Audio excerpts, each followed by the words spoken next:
नमस्कार दोस्तों, मैं V Chaturvedi Pathfinder Education YouTube channel पर आप सभी का स्वागत करता हूं। जैसा कि बच्चों आप लोगों ने यह सुना ही होगा और पढ़ा भी होगा, जाना भी होगा न्यूज़पेपर वगैरह में कि जो आपका सिलेबस है बायोलॉजी वाला पोर्शन में, चाहे वो 9th का हो साइंस के पोर्शन के बेस पे, चाहे 11th-12th का हो बायोलॉजी के पोर्शन के बेस पे, तो CBSE बोर्ड ने क्या किया है 30% जो सिलेबस कम कर दिया है लॉकडाउन की वजह से, ताकि बच्चों को जल्दी कवर कराया जा सके और बच्चे उसको कंप्लीट कर सकें।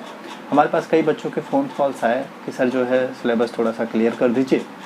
तो इस कारण बच्चों आज हम आप सिलेबस पे बात करेंगे थोड़ा सा, और इसको आप ध्यान से समझ लीजिए, फिर आगे सारी चर्चा होगी। ठीक है, आइए देखते हैं। देखिए बच्चों,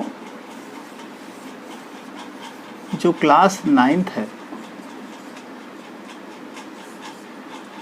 क्लास 9th,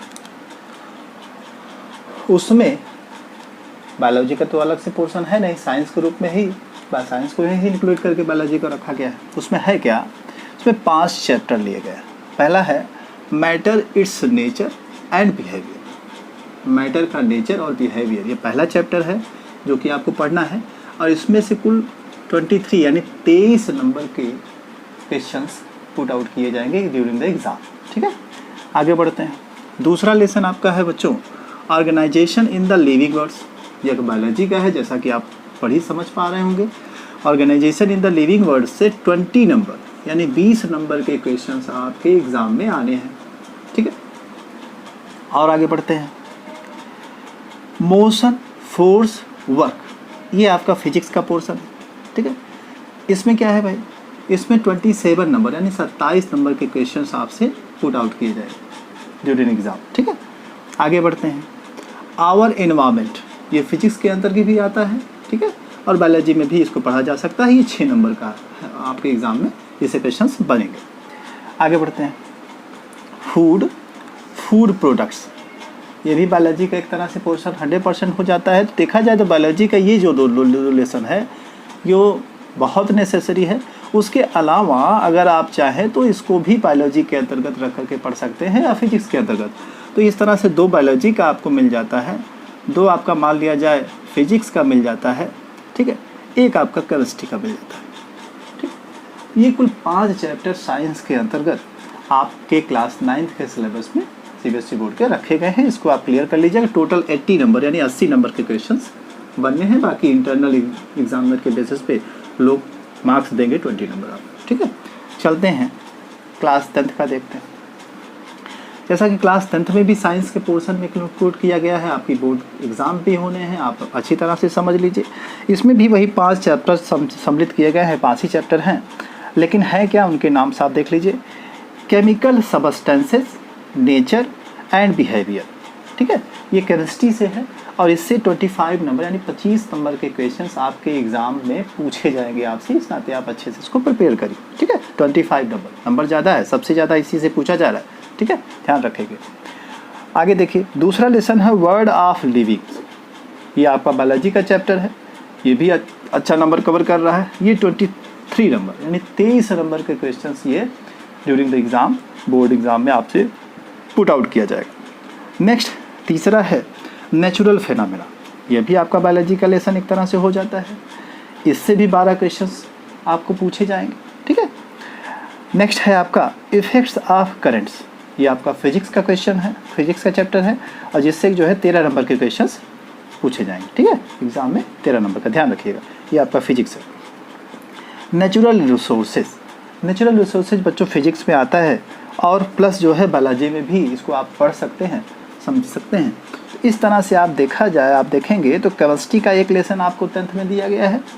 उसके बाद वर्ड ऑफ लिविंग, एक बायोलॉजी का चैप्टर ये है। उसके बाद नेचुरल फिनोमेना, 2 चैप्टर हैं किसके, बायोलॉजी के।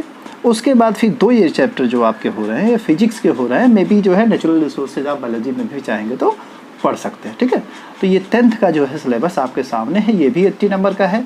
सबसे ज़्यादा जो है 25 नंबर का है। Chemical behaviour, substance, nature and behaviour वाला जो चैप्टर है आपका, वो 25 नंबर कवर करेगा। इस चीज़ को आप अच्छे से समझते रहें। अब हम बात करते हैं क्लास 11th। ठीक है, और वो भी बायोलॉजी पोर्शन, क्योंकि बच्चों बायोलॉजी ही हम आपका इस समय देख रहे हैं और बायोलॉजी के ही पोर्शन की बात करेंगे। बाकी और चीज़ें अगर आपको चाहिए होंगी तो आप बताएंगे तो हम उसके वही पे एक वीडियो बना देंगे।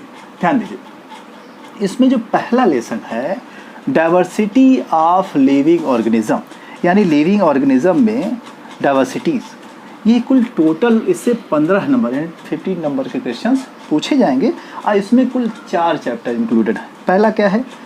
द लिविंग वर्ड्स, ठीक, the living words, biological classification, plant kingdom और एनिमल किंगडम। ये 4 चैप्टर जो है डाइवर्सिटी ऑफ लिविंग ऑर्गेनिज्म में कंसिडर किए जाएंगे और ये जो है 15 नंबर का है, ठीक है। इस चीज़ को आप ध्यान रखेंगे। नेक्स्ट है दूसरा structural organisation in plant and animal, इससे 8 नंबर के क्वेश्चन पूछे जा रहे हैं, आप देखिए, ठीक है। और इस 8 नंबर के क्वेश्चंस में आपको 2 चैप्टर्स पढ़ने हैं स्पेशली। पहला क्या है?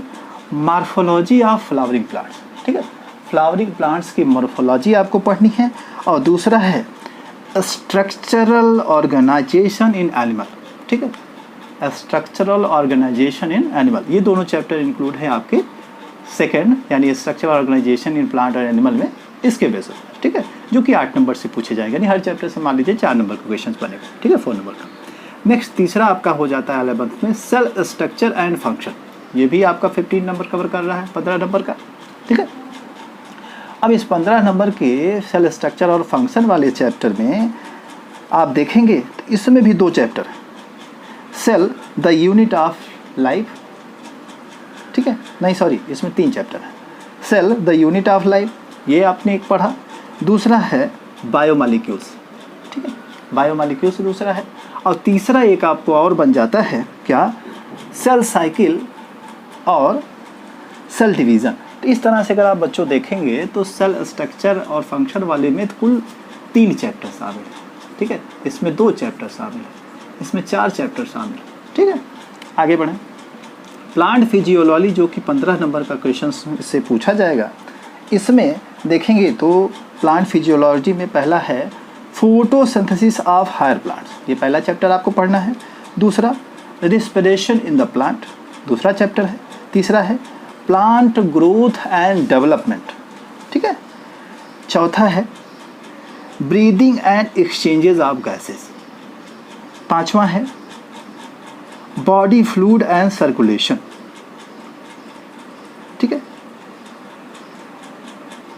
नेक्स्ट है excretory products and their elimination, elimination excretory products का कैसे होगा, ये इसमें आपका इंक्लूड किया गया है, ठीक है। अब हम बात करेंगे ह्यूमन फिजियोलॉजी, ठीक है, ये तो 15 नंबर होगा। सबसे ज़्यादा ह्यूमन फिजियोलॉजी से क्वेश्चंस बन रहा है। इसमें है बच्चों क्या? लोकोमोशन एंड मूवमेंट, ठीक है। नेक्स्ट है natural control and coordination, natural control and coordination है। लोकोमोशन एंड मूवमेंट है। केमिकल कोऑर्डिनेशन एंड इंटीग्रेशन, ठीक है। तो ये 3 से 4 चैप्टर आपके जो है ह्यूमन फिजियोलॉजी में आपको पढ़ने हैं। कुल मिला करके आप देखेंगे तो लगभग 22 चैप्टर्स इसमें रखे गए हैं, ठीक। लेकिन उसको हम कम बेसी करके जैसा भी आपके सामने है ऐसे ही इसमें चैप्टर्स हैं। जो हम बोल रहे हैं बच्चों चैप्टर्स का नाम इन शॉर्ट इस पर आपको सम्मिलित करने के लिए लिख दिया गया है, तो आप इसको आप नोट आउट करते रहेंगे तो आपको उपलब्ध हो जाएगा। नेक्स्ट क्लास 12th की बायोलॉजी अगर हम देखें तो उसमें भी 5 चैप्टर शामिल किए गए हैं। पहला चैप्टर है रिप्रोडक्शन। रिप्रोडक्शन में आप देखेंगे बच्चों तो रिप्रोडक्शन में भी आपका पहला है जो चैप्टर वो है sexual reproduction in flowering plant. Sexual reproduction in flowering plant है। ह्यूमन रिप्रोडक्शन, जैसा कि इस समय ह्यूमन रिप्रोडक्शन आपको हम पढ़ा भी रहे हैं। रिप्रोडक्टिव हेल्थ, ठीक है। नेक्स्ट है principle of inheritance and variation, ठीक है। ये तो principle of inheritance and variation आपका ये जेनेटिक्स वाले चैप्टर में कंसीडर हो जाता है। इसमें 3 ही आ रहा है, ठीक है। Sexual reproduction in flowering plant, human reproduction और उसके बाद रिप्रोडक्टिव हेल्थ, ठीक है।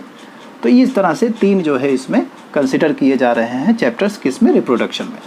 अब जेनेटिक्स एंड इवोल्यूशन में अगर हम देखें तो इसमें हमको मिल जा रहा है principle of inheritance and variation.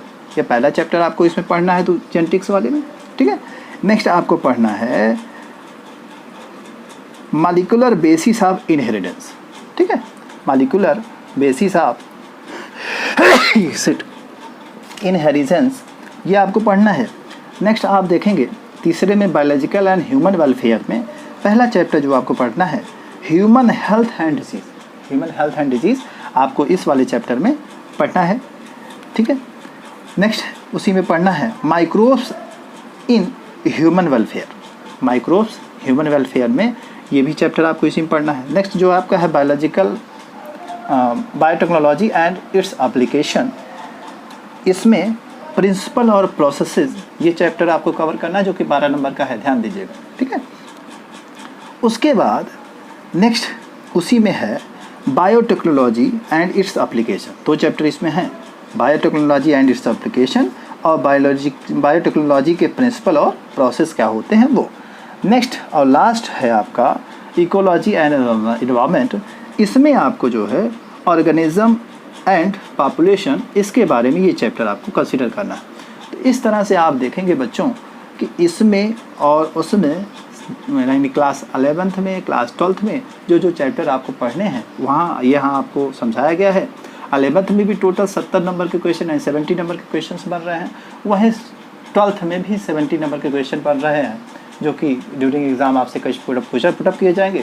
बाकी इंटरनली आपको सपोर्ट करके एग्जामिनर विद्यालय से, कॉलेज से, आपके स्कूल से नंबर मिलेगा।